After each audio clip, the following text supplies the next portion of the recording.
இயேசு கிறிஸ்துவும் நானும். இந்த வேத வசனம் சங்கீதம் 147:3. அவர் உன் வாசல்களின் தாழ்பாலை பலப்படுத்தி உன்னுள்ள உன் பிள்ளைகளை ஆஸ்வதிக்கிறார். அன்பான சகோதர சகோதரிகளே, ஆண்டவர் பிள்ளைகளை ஆசீர்வதிக்கிறவராக இருக்கின்றார். அவரை தாய்மார்கள் பிள்ளையை ஆசீர்வதிக்கும்படி கொண்டு வரும்போது சீஷர்கள் அவர்களை அதட்டினார்கள் என்று வாசிக்கின்றோம். ஆனால் ஆண்டவர் அவர்களை சிறு பிள்ளைகள் என்னிடத்தில் வருவதற்கு இடம் கொடுங்கள், அவர்களை தடை பண்ணாதிருங்கள், பரலோக ராஜ்யம் அவர்களுடையது போல இருக்கிறது.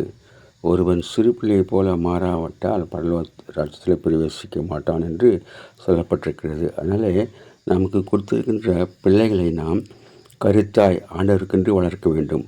ஆண்டவரை அறிகின்ற அறிவிலே வளர்க்க வேண்டும்.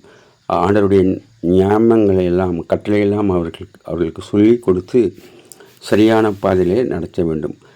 பிள்ளைகள் கர்த்தரால் வரும் சுதந்திரம். Have a blessed day. God bless you. Give your heart to God, your hand to man. Live in God's word, live on your knees. Thanks for watching. Like, share, subscribe.